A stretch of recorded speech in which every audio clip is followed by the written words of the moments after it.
Sebanyak 18 wartawan pemerintah Kota Palembang mengikuti uji kompetensi wartawan yang diselenggarakan oleh PWI Sumsel. Sekda Kota Palembang Ratu Dewa mengapresiasi kegiatan ini karena melalui uji kompetensi wartawan ini dapat memberikan pemahaman penulisan berita, kode etik yang harus dipenuhi, serta berita yang berimbang sesuai dengan standar yang diberlakukan tanpa merugikan pihak terkait. Kegiatan ini semestinya langsung kita ada lanjutan di sini, kita kerjasama lagi yang kawan-kawan yang belum untuk uji kompetensi. Ya, saya berharap begitu. PWI memprogram ke ini ke depannya akan datang, kan masih banyak yang belum kita adakan lagi uji kompetensi. Harapan untuk kawan-kawan peserta sendiri? Harapan kita dengan peserta sendiri, kita berharap ujian ini dijadikan pembelajaran untuk mengimplementasikan apa yang dia dapat di lapangan.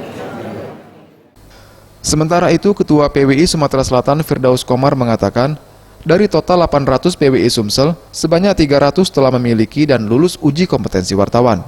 PWI Sumsel akan berupaya meningkatkan kualitas wartawan dengan memberikan pelatihan serta wajib mengikuti kompetensi wartawan. Hal ini dilakukan agar kode etik dapat dijalankan serta mengantisipasi tindak kekerasan terhadap wartawan yang selama ini masih banyak terjadi di lapangan. Ini PWI, kita khusus yang internal lembaga PWI, karena lembaga penguji lain organisasi juga melakukan sebagai uji kompetensi wartawan. Jadi kalau PWI anggota kita kan sekitar 800 ya, waktu kita konferensi kemarin terdata 800 dan hampir sekitar 300. Ini angka ke-24 ya untuk UKW. Jadi selama periode kita sudah kebijakan ada UKW itu sudah ke 24 seluruh kabupaten ya kota di Sumatera Selatan.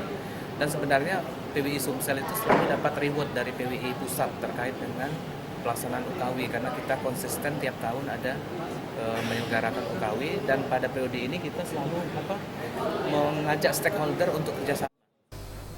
Uji kompetensi wartawan ini merupakan kegiatan rutin PWI Sumsel setiap tahunnya. Tim Liputan Sriwijaya TV.